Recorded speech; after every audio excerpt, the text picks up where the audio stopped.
S'il fallait me décrire, je dirais que je suis un homme qui regarde hébété la vie se dérouler devant lui. Je dirais que je ne suis pas un homme d'action. Je porte toujours un regard admiratif sur les personnes qui sont traversées par la sève. Moi, la sève m'a oublié. Dans mes veines, il n'y a que du sang. C'est déjà pas mal. Je m'en contente. Il y a des êtres, même s'ils ne font que traverser une pièce, quelque chose d'eux reste après leur départ. Quelque chose dans l'air s'est trouvé bouleversé. J'ai remarqué que bien souvent, ces personnes vous offrent de l'amour comme si c'était d'une simplicité enfantine. C'est pourtant fou comme c'est compliqué de donner. En même temps, je ne suis pas sûr d'avoir jamais essayé.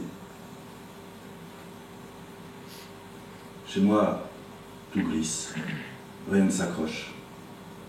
Je ne rattrape rien. Les regards ne s'attardent pas sur moi. On me frôle par inadvertance. Cela peut paraître triste comme ça, ou pitoyable même. Moi, je ne trouve pas. Je suis comme ça.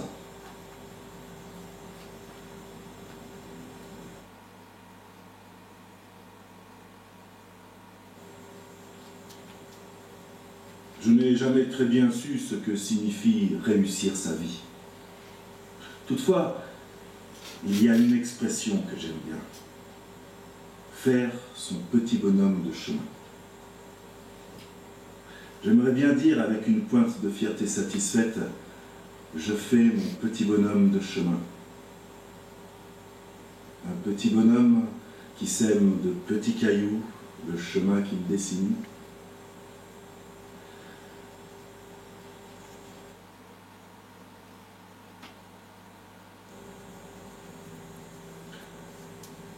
Je plais aux femmes, enfin, à une certaine catégorie de femmes et pour de très courts laps de temps. Peut-être que ma mollesse leur permet d'exister. Peut-être qu'elles comprennent que je n'attends et n'attendrai jamais rien d'elles, et ça les repose. Alors elles se servent de moi un temps, puis elles s'en vont. Je ne demande rien, ça me va, comme ça. Aussi étrange que cela puisse paraître, j'ai une épouse et une fille. Elles sont belles, terriblement vivantes. Elles ont l'air de m'aimer et j'en suis chaque jour surpris. Moi, je ne saurais dire si je les aime. Je les regarde et je ne sais pas ce qu'il faut faire. Je ne sais pas ce qu'elles attendent de moi, ni ce que j'attends d'elles. Je ne sais même pas si elles attendent seulement quelque chose de moi. Alors je les regarde, démunies. Je les regarde briller de toute leur vie. Je suis toujours là, à la même place, immuable.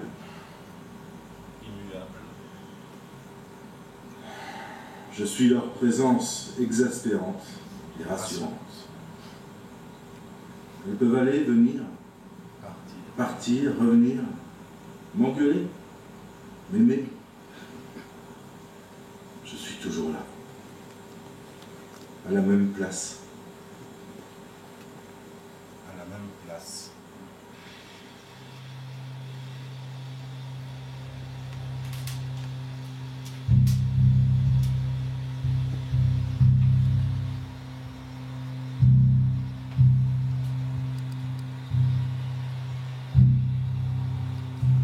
Aujourd'hui doit être une journée particulière.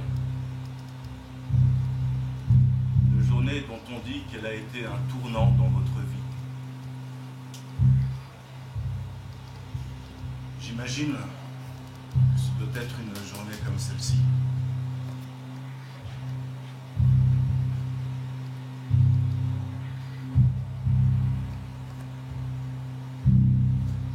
Devant moi, mon épouse est voûtée. Ses bras pendent dans le vide. Ses cheveux sont magnifiquement en désordre.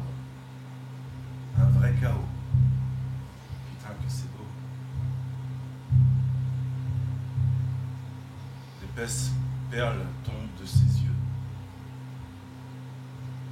Ma fille, ma délicate petite étoile est à genoux. Effleure timidement le bras de sa mère.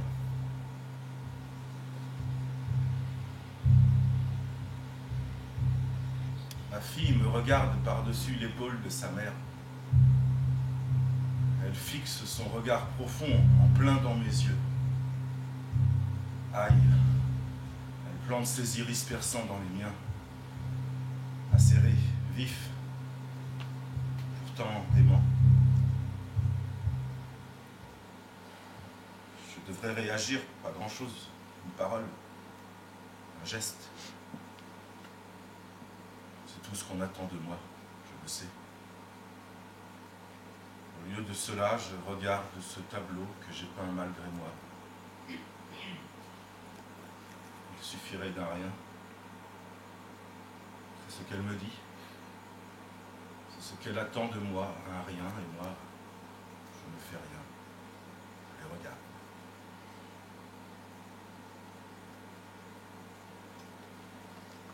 Le regard de mon épouse se pose sur le parquet. Une à une, des perles translucides tombent de ses yeux. Solidaires, elles forment une flaque où se noie mon inconsistance. Le regard de ma fille se fane. Je la vois se recroqueviller dans le giron de sa mère. Je les vois serrées l'une contre l'autre au point de ne plus faire qu'une. Il est temps que je fasse quelque chose. Pour une fois dans ma vie, il est temps pour moi d'agir. Je leur dois bien ça.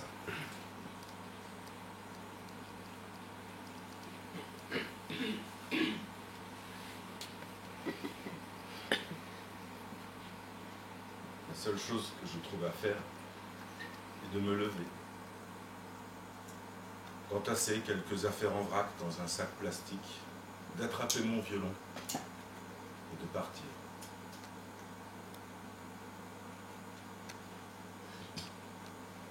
Je n'ai pas pris mes clés. J'ai perdu ma place. La seule que j'avais, celle qu'elles avaient bien voulu m'accorder.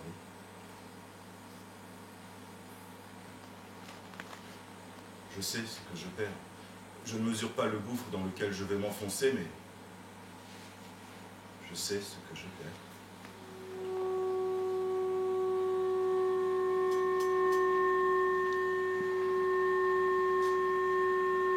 Dehors,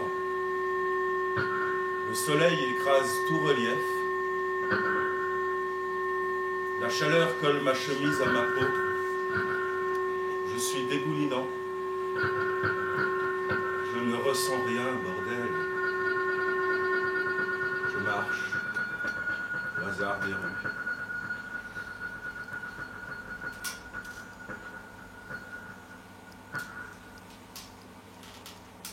Parfois, je me dis que je suis une merde.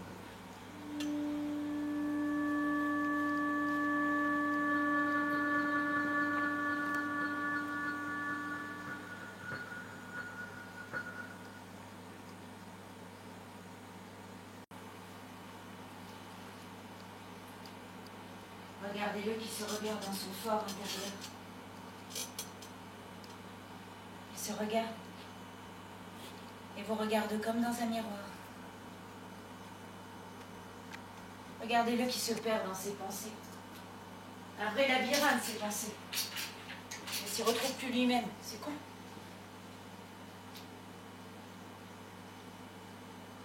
Il repense à ce qu'il a fait. Ou plutôt à ce qu'il n'a pas fait. Il repense à sa femme et à sa fille qu'il a laissée.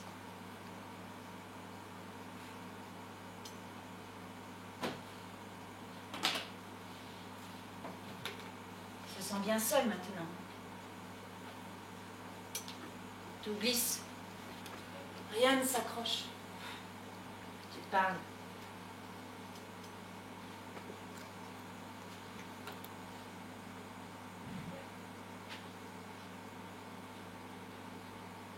Vous allez voir, quand il est perdu comme ça, il prend son violon.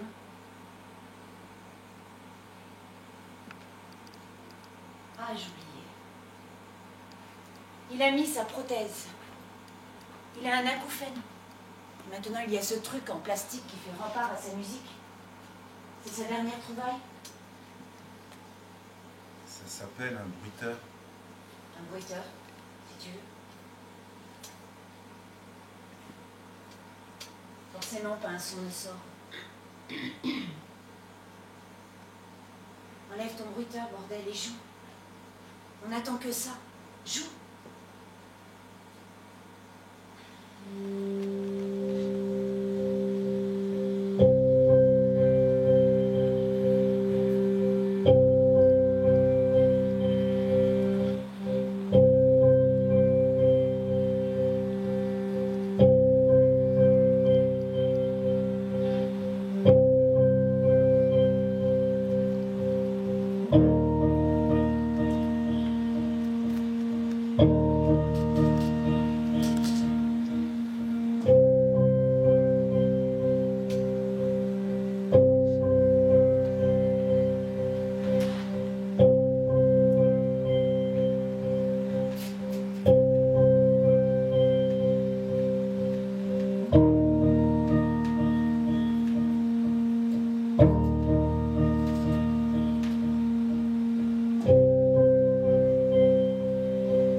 S'il fallait me décrire,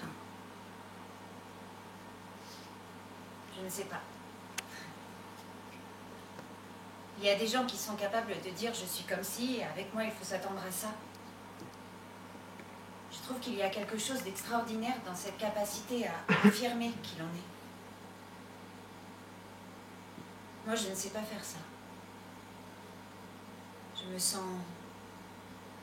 mouvante. Et je sens ce qui m'entoure tout aussi mouvant. Et je crois aussi que je n'ai pas suffisamment d'espace pour avoir cette distance avec moi-même.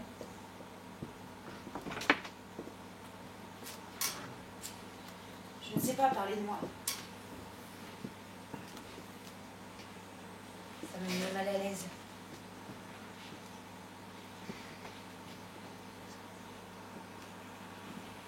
Généralement, on raconte ses blessures, ses chutes.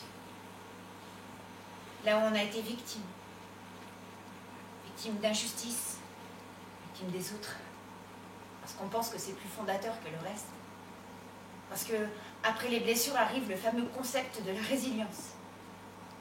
Après la déchirure, il y a ce moment où on prend une aiguille et un fil et où on recoue. Et ensuite, il y a cette cicatrice que l'on peut fièrement exhiber comme un trophée. On a bien mérité d'être là. Regardez mes belles souffrances. Regardez mes belles déchirures. Regardez mes belles médailles. Regardez-moi.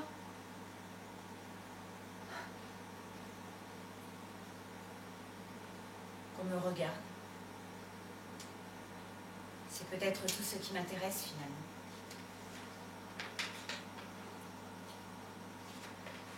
Regardez-moi.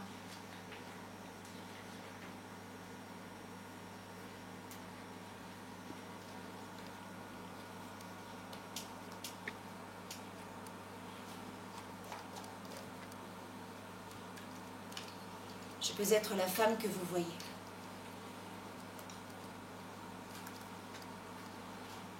Pour vous, par exemple.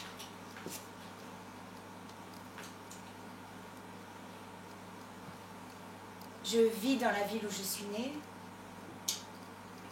J'ai l'âge d'avoir un mari, des enfants. Je n'ai pas de bague. Peut-être ai-je divorcé. Je me déchire avec le père de mes enfants. Je pense qu'il ne fait pas ce qu'il faut.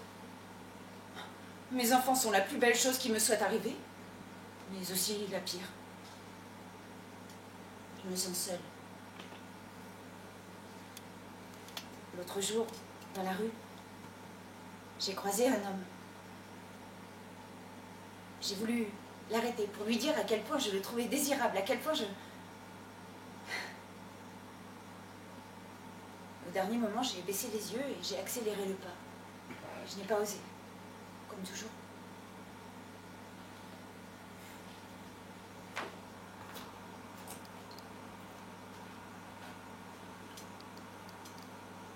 Pour vous. Je suis une femme seule et solitaire qui mène sa vie indépendamment de tous. Ce que certains appellent égoïstement, ce que j'appelle en paix avec les autres et avec moi-même. Je me suis totalement consacrée à mon travail. Chacun de mes mouvements est précis et c'est quelque chose dont je suis très fière, la précision de mes mouvements. Je suis chirurgienne. Je tripote les tripes des gens. Je mets les mains dedans avec une dextérité formidable. Je m'offre le plaisir de quelques amants. Mais je préfère de loin la chaleur soumise des organes de mes patients.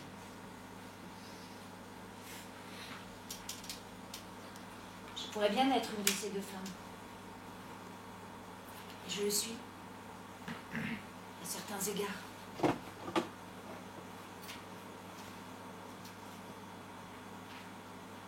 Je suis gentille.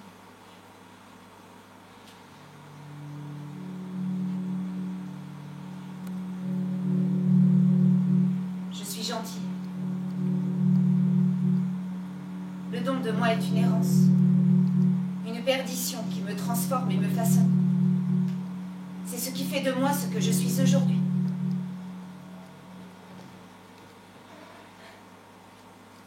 Petite fille, lorsqu'on me demandait quel métier je souhaiterais faire quand je serais grande, je répondais « Femme orchestre ». J'avais eu cette vision merveilleuse dans le métro parisien.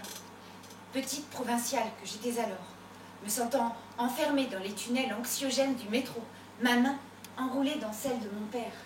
Je fus transportée dans les airs par un homme harnaché de la tête aux pieds d'instruments de musique.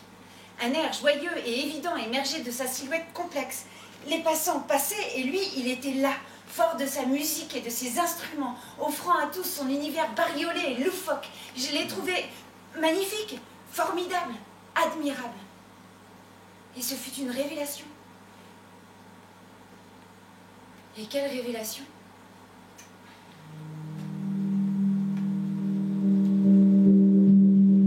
Depuis, j'ai constamment cherché à reproduire cette joyeuse fanfare. Si je n'ai jamais joué d'instrument de musique, je peux aujourd'hui dire qu'il me serait possible de monter un orchestre avec mes ex. Savoir si un air joyeux et évident pourrait sortir de cet ensemble insolite, je ne suis pas sûre de la réponse. Cette fanfare, essentiellement masculine et plus ou moins créative, a ravi ma vie.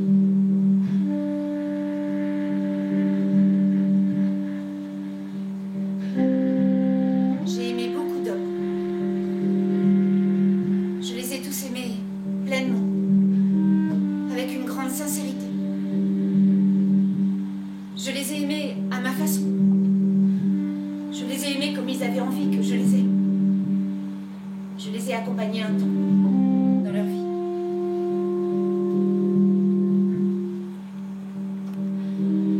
Certains voulaient une amante. J'ai été pour eux cette femme libre et légère. D'autres voulaient une passion fulgurante, une passion qui les anéantisse. Et je les ai aimés en crever. Il y en a qui cherchaient reconnaissance et estime d'eux-mêmes. Et je les ai admirés. D'autres encore attendaient de moi que je les rassure. Je les ai choyés. Et d'autres ne savaient pas ce qu'ils voulaient. Je me suis adaptée.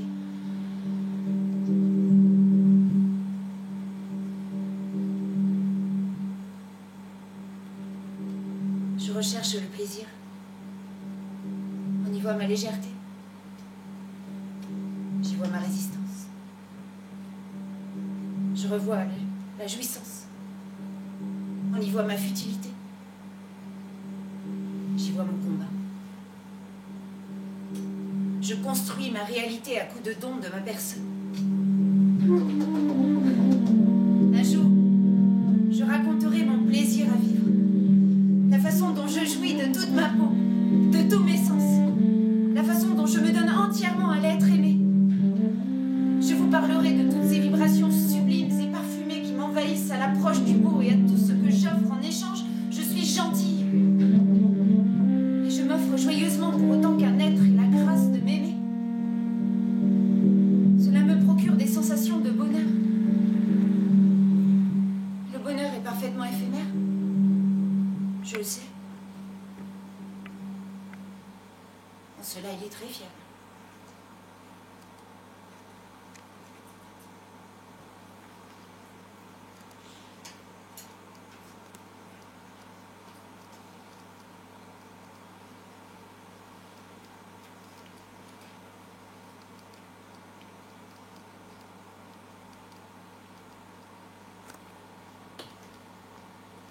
Aujourd'hui doit être une journée particulière.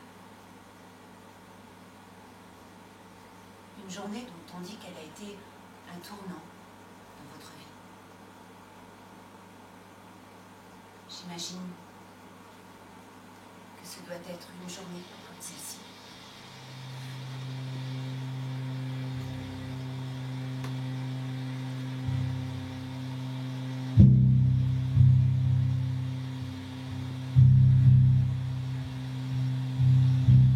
Je me trouve devant cet homme. Je suis assise. Je me tiens droite. Je ne vois que ses lèvres énormes qui bougent, s'étirent, se pincent. Je n'entends aucun son. Je remonte le long de son visage, son nez se contracte par intermittence et ses yeux. Ses yeux qui insistent. Tout est un peu flottant. Je ne sais plus vraiment qui il est, ni ce qu'il me veut. Je vois qu'il cherche à me faire comprendre. Je vois qu'il articule avec sa bouche, qu'il scrute avec ses yeux. Il est sur le qui-vive, prêt à bondir sur chacune de mes réactions. Je n'entends rien de ce qu'il me dit, mais je sais qu'il s'adresse à moi comme si j'étais une enfant, qu'il arrête de gesticuler comme ça, il me fatigue, et qu'il arrête avec son air condescendant et faussement rassurant, je n'y crois pas.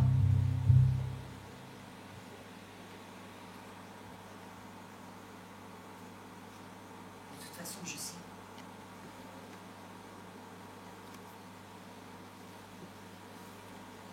Une énorme fatigue m'envahit. J'ai besoin d'être seule.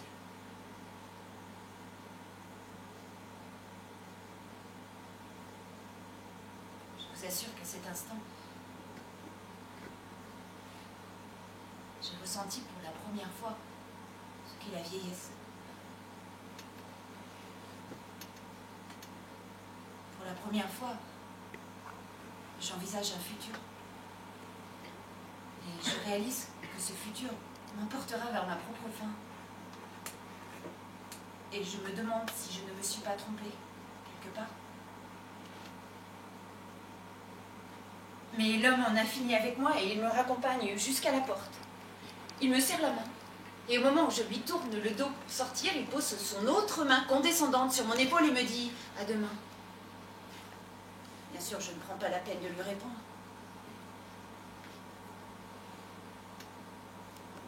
Je longe l'enfilade de néon, lumière blanche et blafarde. Je tourne au coin d'un couloir, et puis d'un autre.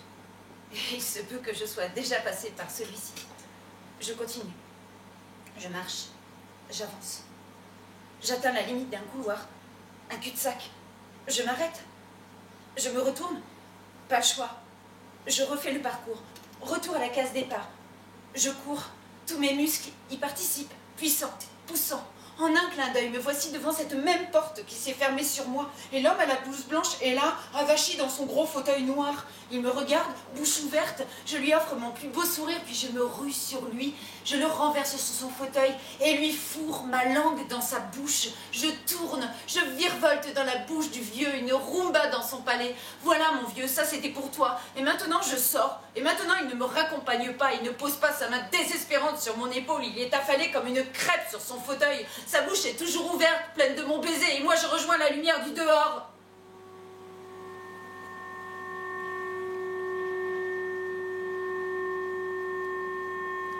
Elle est fracassante.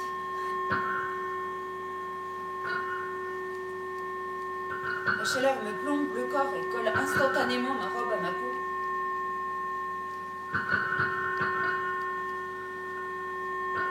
J'ai des frissons. La chair de poule. J'avance. Je tombe. J'ai dû me tromper quelque part.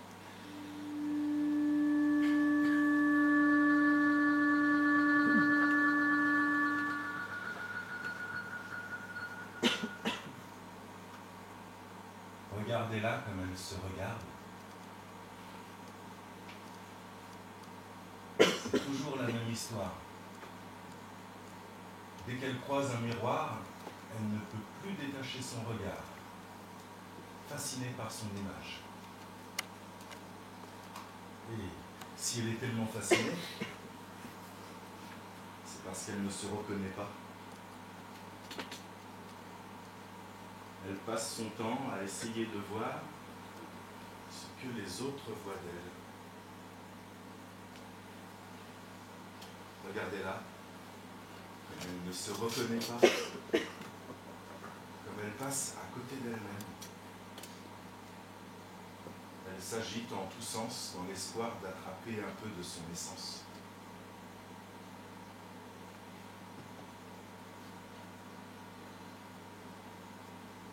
Regarde comme tu es décoiffé. On dirait qu'on a fait la guerre sur ta tête.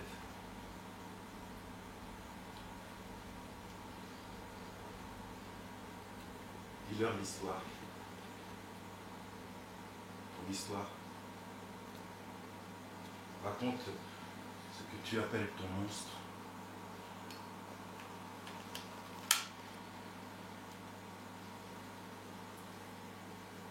Allez, raconte. Il était une fois.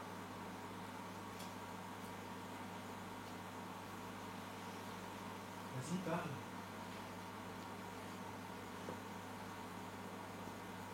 Pourquoi tu te tais? Trop difficile d'aligner les vrais mots. Des mots sentis, des mots éprouvés. T'attends. On n'attend que ça. On est là pour ça. Évidemment, pas un son ne sort, tu t'es asphyxiée toute seule. Calme-toi. Respire. Parle.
La première fois que je l'ai vu, il est entré dans ma chambre.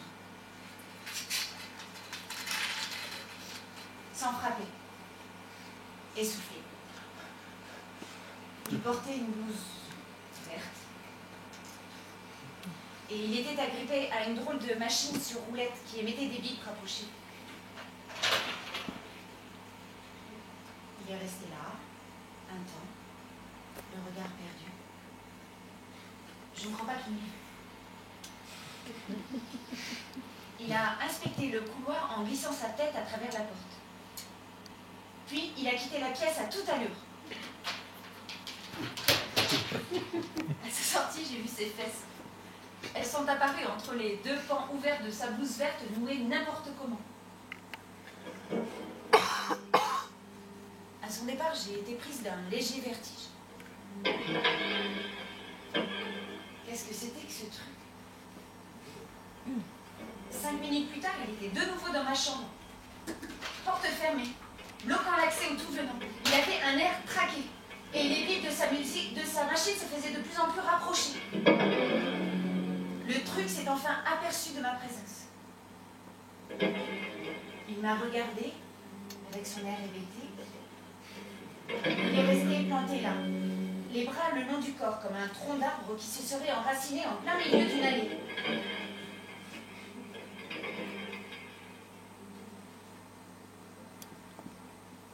Je ne sais comment je me suis retrouvé dans cette chambre.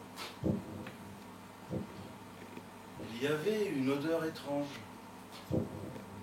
Et il y avait cette fille, posée n'importe comment dans ce lit qui ne lui allait pas du tout.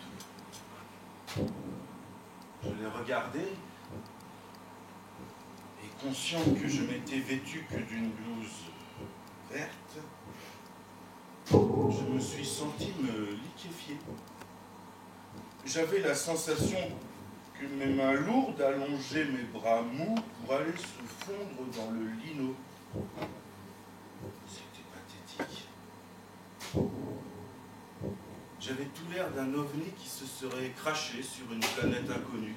Une planète à la pesanteur si forte que j'en restais cloué sur place, incapable de mouvement. Allez savoir pourquoi j'ai aimé ça. C'était environ 1 mois après avoir quitté mon nid. Je détestais ma solitude, j'errais au hasard des rues, dormais dans des lieux chaque fois différents. Ce jour-là, j'étais défait et suintant, un peu comme les autres jours du reste. Mes épaules étaient plus molles encore que la chaleur anormale de ce printemps. On nous dit que cette chape de plomb était là pour m'accabler plus encore que je ne l'étais. J'avais envie de me sentir plein de quelque chose.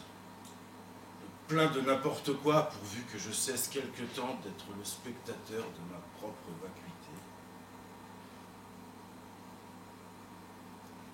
J'ai continué à me perdre jusqu'à ce que mes jambes ne me soutiennent plus.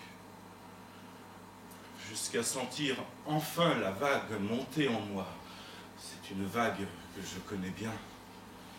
Elle m'étreint, m'enveloppe. Elle s'impose à mes veines et à mon cœur au bord de la rupture. Elle fait de moi ce qu'elle veut. Elle me transperce le ventre et me plie en deux. Elle devient à elle seule maîtresse de mon corps. J'en ai une trouille bleue parce que elle se déguise en grande faucheuse et j'ai beau me dire que ce n'est qu'un masque de carnaval. Je reste transi et laisse la vague me pénétrer. J'ai affreusement peur, je peux même dire que je suis terrifié. Il n'y a pas une parcelle de moi qu'elle n'embrasse et je sais à cet instant que je vais mourir.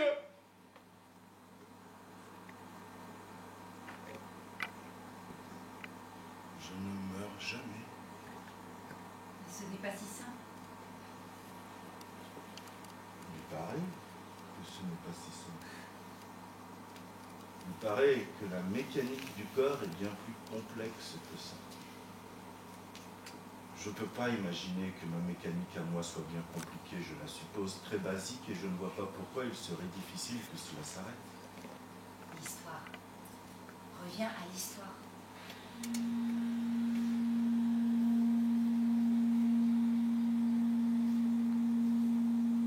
Les passants se sont mis à danser.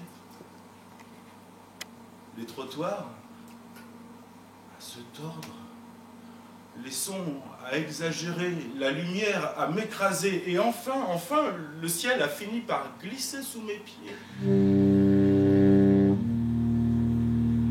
Les passants, penchés sur moi avec leur drôle de tête déformée, avec leur résonance lointaine dans la voix, et moi les regardant, égaré. Et puis j'ai entendu les sirènes, de belles sirènes chantantes. Le rideau de passants à la tête déformée s'est ouvert pour dévoiler 2 jeunes hommes en uniforme. Comme ils étaient rassurants, ces hommes, tellement jeunes, tellement sûrs d'eux. Ils se sont penchés sur moi et m'ont posé des tas de questions. Ils parlaient très fort. Ils m'ont porté.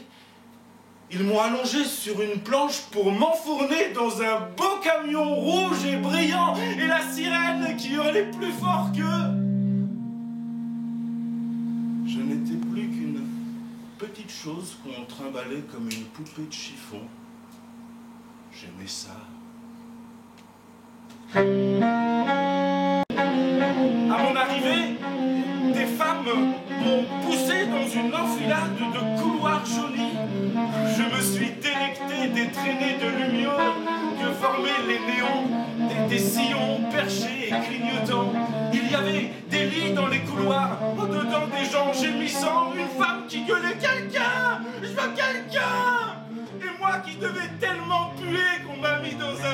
sa part. On m'a demandé si on pouvait prévenir quelqu'un. Je les ai regardés ahuris, peut-être même effarés. Personne. Je ne veux personne. Une femme m'a aidé à me déshabiller et à me coucher. Je pleurais.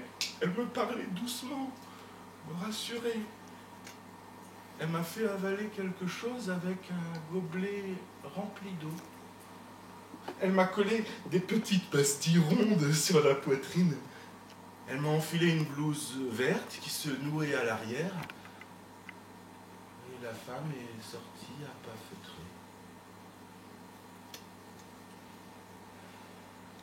J'étais bien. Je me suis trouvé lié à une machine qui faisait des bips. Et je pouvais en faire changer la cadence au gré de ma respiration. Je me levais, m'allonger doucement, me relever d'un bond. Je retenais ma respiration. Puis alloter comme un petit chien, c'était merveilleux. La machine s'accordait à toutes mes humeurs. Les bips accélérant ou décélérant à mes moindres mouvements, témoin de chacune de mes pulsations. Je ne sais qui d'elle ou de moi entraînait l'autre. Mon corps, habituellement si mou, perdait toute inhibition pour se lancer presque sauvagement dans une danse de Saint-Guy. C'était comme une ode à ma machine. Et elle, en écho à ma danse, cadençait ses bips. Longue note, silence, polyrythmie, une musique percussive et tribale. Je dansais. J'aurais voulu que cette machine me soit greffée à vie. Alors quand j'ai compris qu'on allait me la retirer, je me suis enfoui avec elle. Ma belle machine. Croyez-moi si vous voulez, mais même débranchée, elle a continué de battre.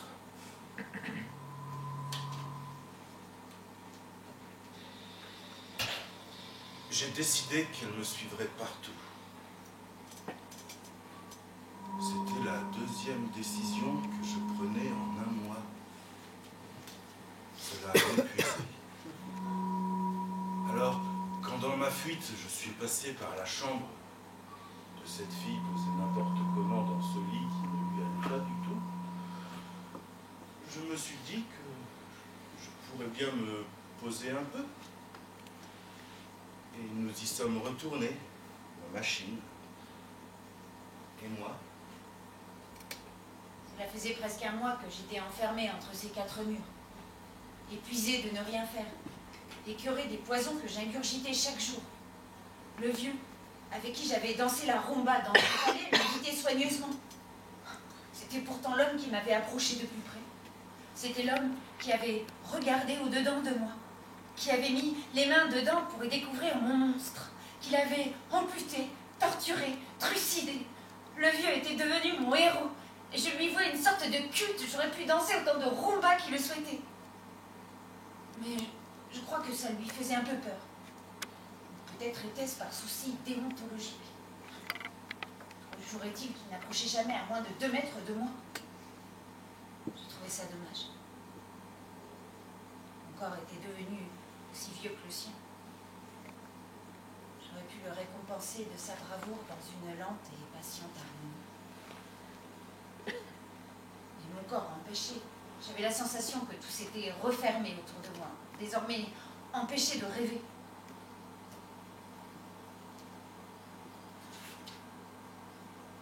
Bonjour. Bonjour. Le truc au regard hébété et aux fesses à l'air était là. Il ne bougeait pas, comme évident dans son immobilité.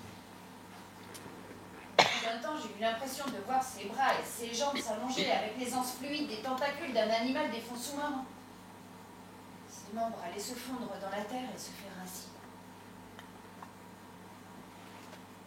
nouveau, je fus prise d'un léger vertige.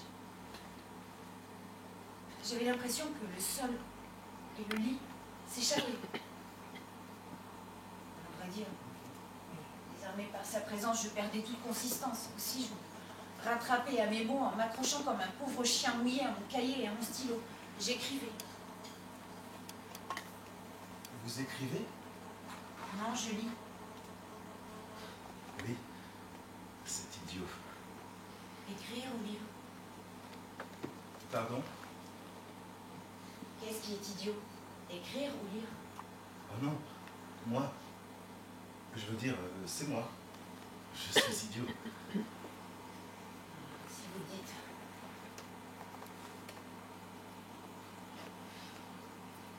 Il allait pour sortir. Et juste à se retourner, il reprenait toutes ses racines avec lui. Et de nouveau, j'ai senti le sol s'échapper. Mon lit s'est laissé tomber en faisant un petit bloc sur le sol devenu aussi dur que de la pierre. J'ai entendu un petit bruit sec. Un bloc.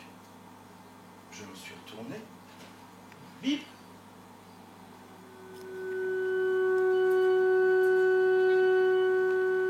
Il s'est de nouveau enraciné dans l'ouverture de ma porte. Et j'ai de nouveau senti le sol s'échapper. Mon lit comme en légère apesanteur. Je me sentais cosmonaute rapiécé, posant pour la première fois son lit sur la lune. J'ai vu son lit se surélever comme décoller du sol.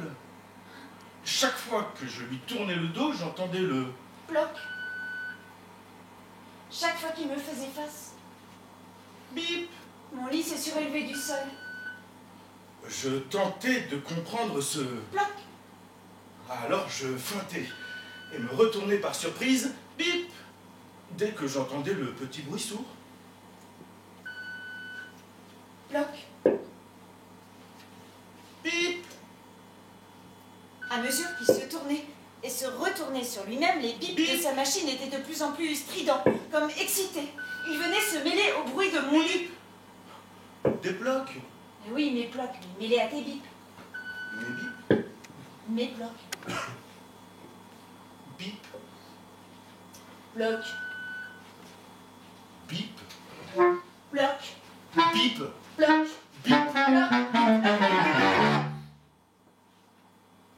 Je le regardais faire, décidément incrédule. Consterné. Et lui, qui continuait de me secouer comme un arbre dont on espère qu'il en tombera de beaux fruits mûrs. Ce qui clairement ne serait pas le cas. De toute évidence, je ressemblais à un arbuste déplumé dont il ne restait des fruits que des noyaux maigrelés. Et l'envie de lui balancer mes noyaux aux fesses me démangeait fortement. Vous allez vous décider?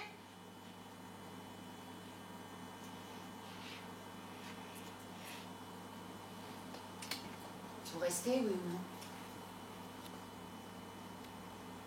Décidément, ça allait devenir une manie, toutes ces décisions à prendre. Je décidai de rester.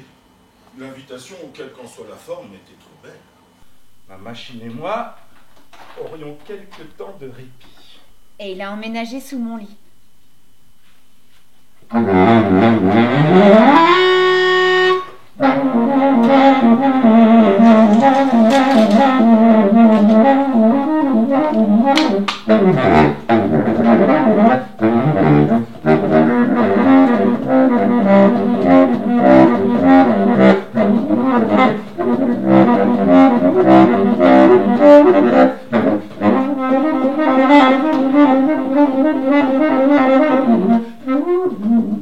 Nous avons créé une cohabitation insolite, où chacun a bâti son monde.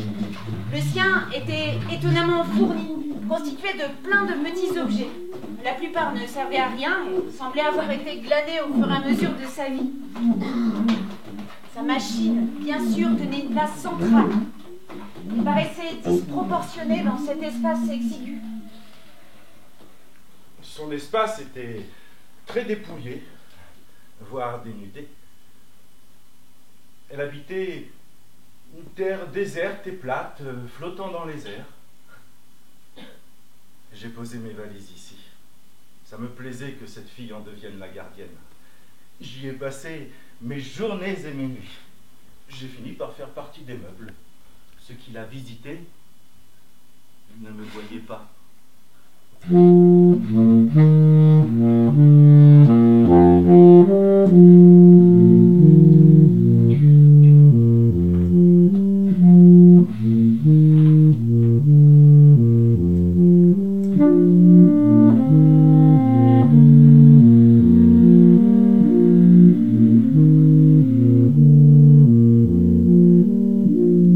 Il avait arrimé mon lit, désormais en apesanteur. J'utilisais tout ce qui m'entourait, bien décidé à l'empêcher de s'envoler. Nous rivalisions d'ingéniosité pour créer des voies de communication entre nos deux espaces. Je fabriquais de petites trappes pour pouvoir la regarder. Une mécanique à poulie sur laquelle était accroché un panier. Je pouvais lui écrire des lettres grâce à un système de panier sur poulie qu'il avait bricolé lui-même. Et lui, il me glissait des mots grâce à un savant entrelacement de tuyaux qui conduisait sa voix jusqu'à moi. La plupart du temps, elle restait silencieuse. Et ça m'allait très bien. Nous échangions quelques mots de temps à autre.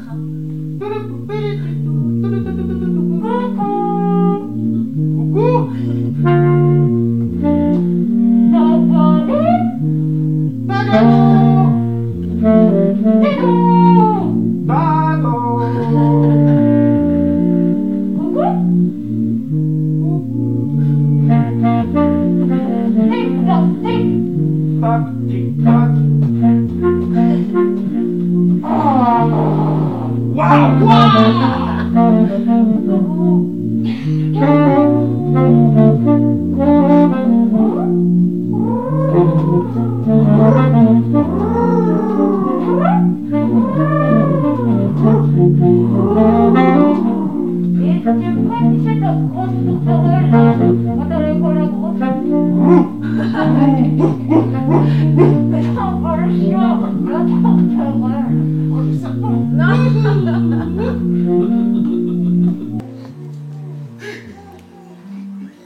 Elle est gibbeuse.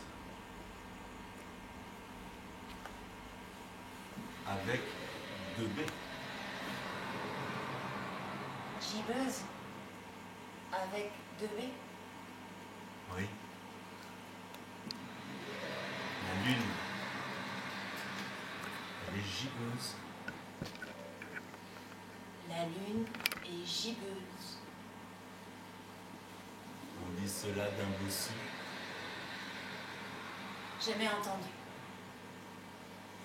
Gibbeuse avec 2 B. La lune est bossue. Ce soir-là, je ne veux plus à penser que je ressemblais à cette lune. Gibbeuse. C'est d'où une bosse? Une colline naturellement formée par l'érosion. Une courbe voluptueuse dessinée par l'usure. Ne subsiste plus aucun angle saillant. Aujourd'hui, je suis gibbeuse. Rien ne viendra plus s'accrocher à ma police et douce. Une colline de verdure dans l'obscurité. La plus belle carapace qui soit. Pardon? Non, rien. Un vieux souvenir. Bonne nuit.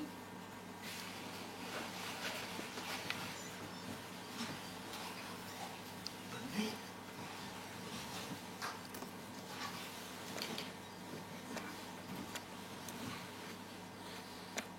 Et enlevez ce truc dans vos oreilles. Pardon? Enlevez ce truc dans vos oreilles. Ça s'appelle un bruiteur. Je sais.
Nous allons passer des jours entiers. Moi au-dessus de lui. Elle, au-dessus de moi. Il assistait aux allées et venues des infirmières, des médecins et d'autres spécialistes. On ne le voyait pas.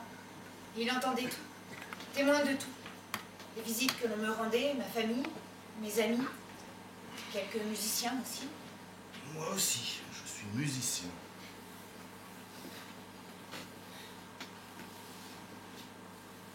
Enfin, j'étais. Je ne joue plus. Les notes, au lieu de suivre les belles lignes de la partition, s'entassent les unes sur les autres. Je ne distingue plus les sons. Pas moyen de les différencier. Les notes s'agglutinent tant qu'elles ne forment plus qu'un amas noir et difforme. Je dirais un trou béant. Un trou néant. Je ne suis plus musicien. Tant mieux. J'assistais, m'y amusais, m'y agacais à ce défilé de musiciens qui me rendaient visite. Au fur et à mesure, je composais leur musique. J'en écrivais les arrangements selon les instruments qu'ils pratiquaient. Et je singeais une danse idiote pour ne pas perdre la face.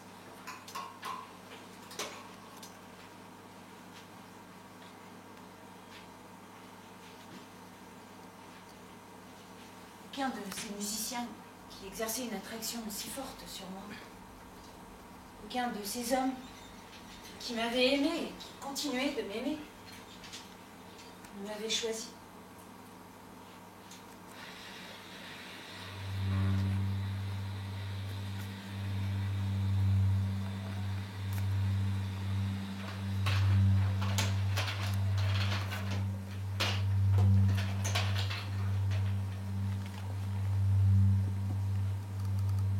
Il était tard.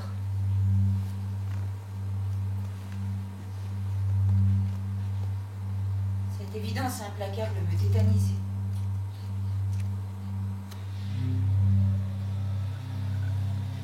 Je n'avais pas su retenir le temps. Je n'avais pas su retenir les hommes.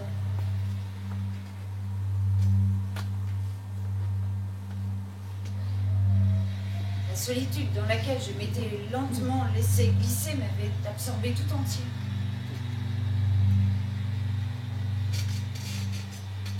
À ce jour, et avec ce mal qui me rongeait, elle devenait presque douloureuse. Le sentiment de ma profonde solitude ne me quittait plus. Alors, il y avait bien ce type, sorti de nulle part et aux fesses à l'air. Moi, Oui, toi. Il me permettait de tromper ce sentiment de solitude en même temps qu'il le ravivait un peu plus chaque jour. Vous trompez ma désespérance. vous êtes injuste. Vous voyez, votre machine, elle ne tient plus qu'à un fil. C'est vrai. Vous allez partir, n'est-ce pas?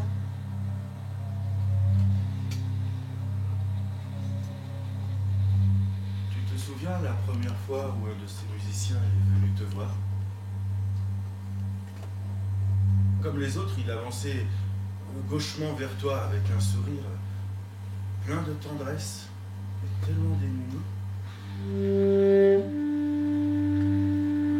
Je me souviens.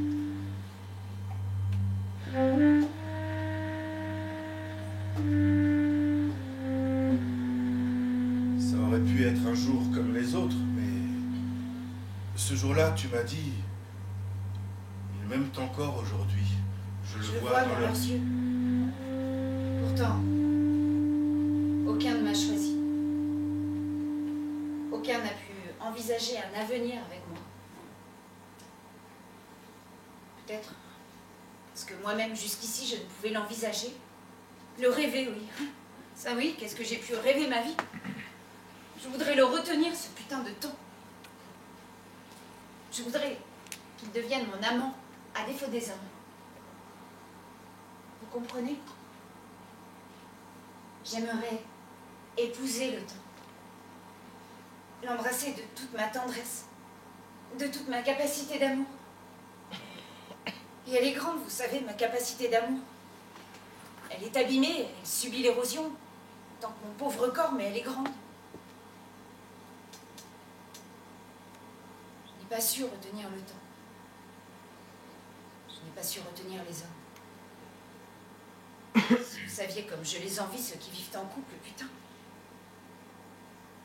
Je les envie, ceux qui s'endorment et se réveillent à côté l'un de l'autre. Ceux qui prennent leur petit déjeuner sans décrocher un mot, la tête embrumée de la journée à venir. Ceux qui éprouvent une lassitude au corps de l'autre et qui dort chacun à une extrémité du lit. J'envie ceux qui y ont cru, ceux qui ont scellé leurs croyances gonflées d'espérance par une progéniture. J'envie ceux qui en sont revenus, mais qui ne peuvent plus, n'osent plus vivre l'un sans l'autre. Ceux qui se font chier dans leur quotidien, mais je les envie en crever. Et parfois même, j'éprouve de la jalousie. Une jalousie méchante et amère. Et ça me fait du bien, vous comprenez? Ça me fait du bien de me sentir méchante et amère et d'être mauvaise.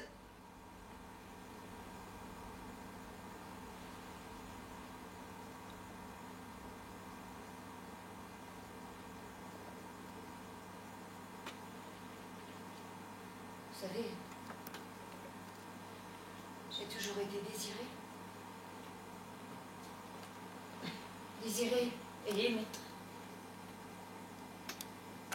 Aimée dans le désir. Et plus encore peut-être que beaucoup d'autres femmes en rêveraient. Mais aucun ne m'a proposé autre chose que ce désir qu'ils éprouvent pour moi. Déjà enfant, j'attirais.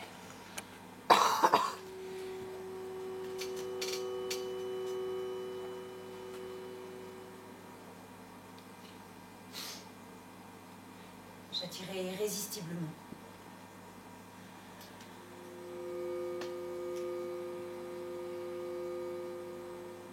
Au point que quelques hommes ont pu s'empêcher de se servir.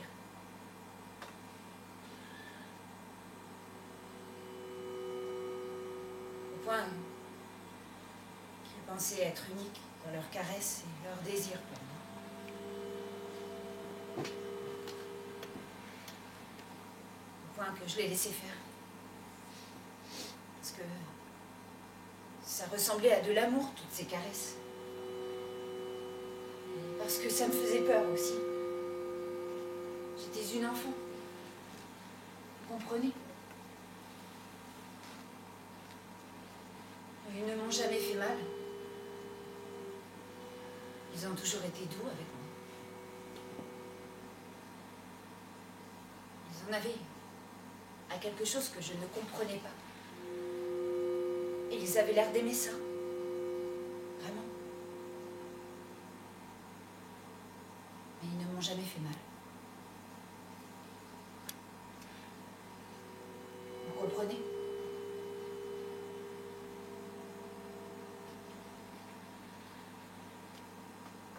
Après la peur qui transite, le corps qui refuse, se débat, ne comprend pas. Après tout ça,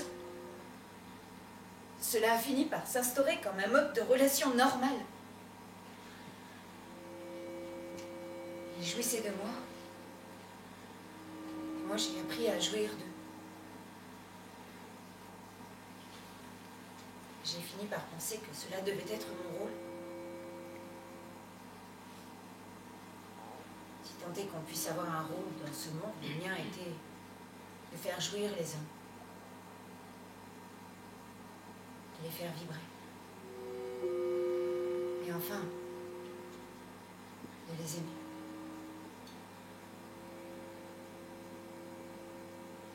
J'ai appris à jouir d'eux. J'ai appris à les aimer.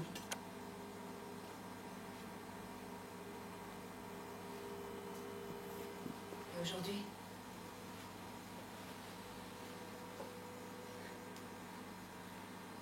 je crois que tout cela était une lamentable erreur.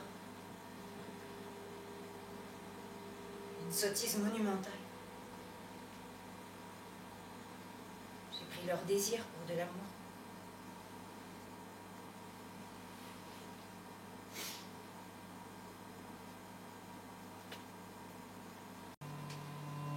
Regardez-vous, par exemple. Vous êtes entré dans ma chambre. Vous y êtes resté. Vous êtes senti tout de suite bien. C'est comme ça. Vous allez en ressortir gonflé à bloc. Plein des désirs que j'ai réveillés en vous. Vous êtes gentil avec moi. Et moi, en échange, je vous rappelle à la vie.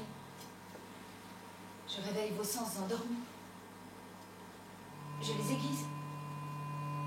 Je les travaille. Et vous m'en serez reconnaissant. Et vous garderez une sincère tendresse mêlée de nostalgie pour moi. Vous ne m'effacerez pas de vos pensées, de votre vie, mais la belle affaire.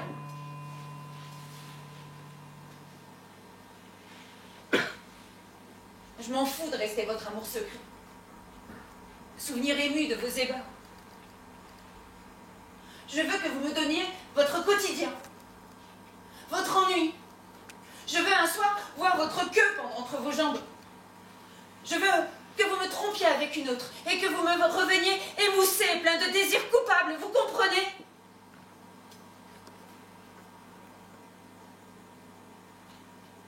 Je crois.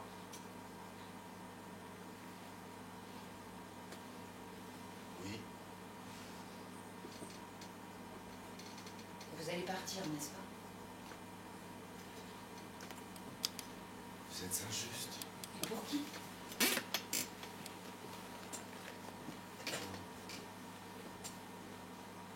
Nous? Regardez votre machine. Elle trône dans un coin comme une vieille relique. Vous avez coupé le cordon. Vous êtes de plus en plus beau, vous n'avez plus besoin d'elle.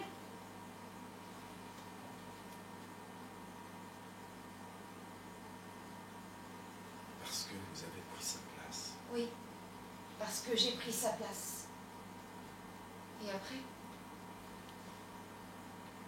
Après? Oui, après.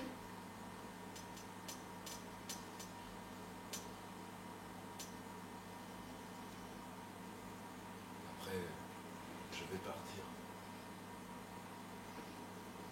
Et je vais souffrir du vide que je vais ressentir à être loin de vous. Mais c'est comme ça. Vous êtes la femme qui ne retient pas les hommes. Et moi l'homme qui ne sait pas rester avec les femmes. Mais c'est complètement con. C'est inscrit en nous. Mais ne sommes-nous pas capables d'inverser le mouvement? De se dire que cette fois ce sera différent? Alors quoi? Mais choisissez-moi. Sortez-moi de cette chambre.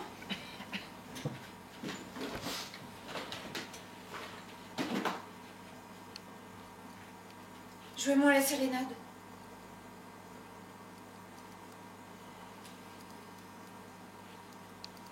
Jouez.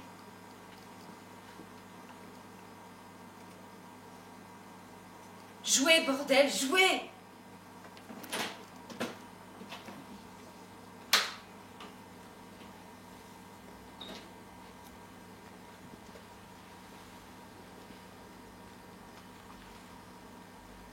J'en ai marre de me cogner.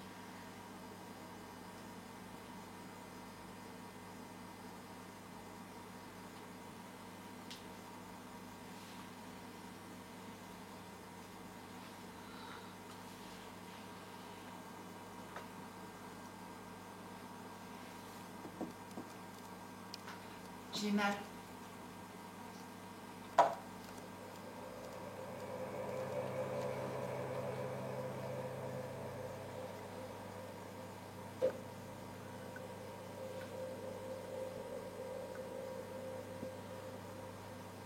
J'ai vu son nez rougir,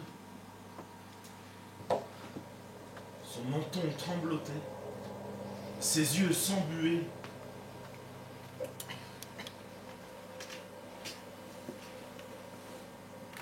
Il était impossible, absolument impossible que ses larmes aillent s'écraser sur le lino de sa chambre.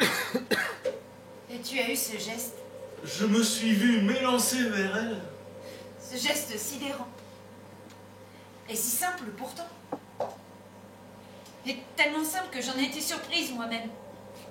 Plus surprise encore de constater que c'était ce qui m'avait manqué. Depuis si longtemps. Tout simplement. Et je l'ai prise dans mes bras. Et les larmes ont jailli. Oui. Tu as déposé tes larmes sur ma chemise, sur mes cuisses, dans le creux de ma main. J'en avais partout de tes larmes, je les ai même goûtées. Elles étaient toutes salées. Et j'ai pleuré. Un puissant fond. Il y avait quelque chose de puéril dans tes sanglots. Et ça nous a fait rire.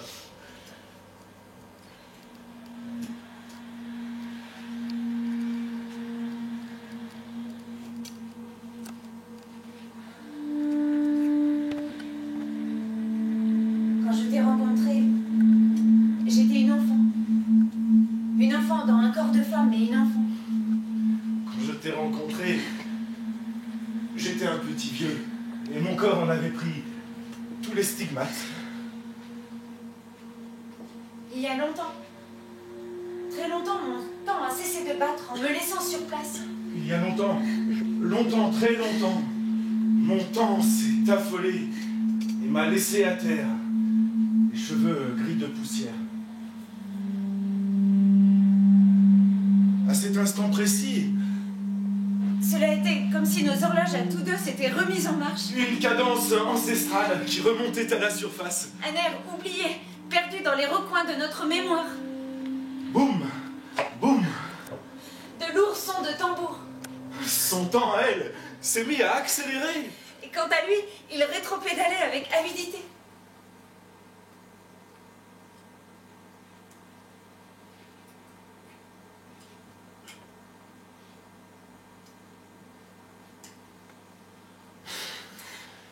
Regarde-moi ces cheveux en bataille. Un vrai chaos. On dirait qu'on a fait la guerre sur tes têtes.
Pourquoi tu restes planté comme ça? Je regarde l'empreinte de ton corps, là où tu as déposé les larmes.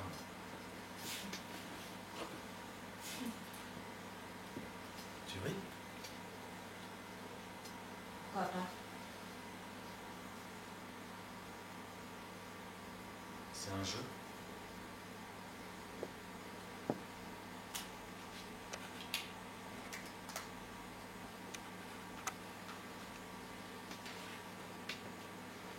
Pourquoi?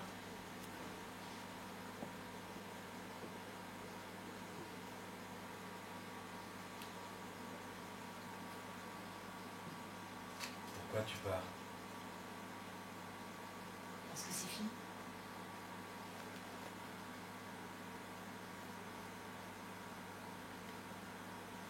Nous? Je n'entends pas.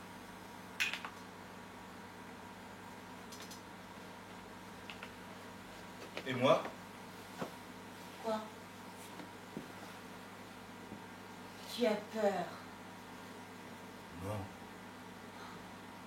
Je n'ai plus peur. Alors pourquoi tu restes planté comme ça? Quoi?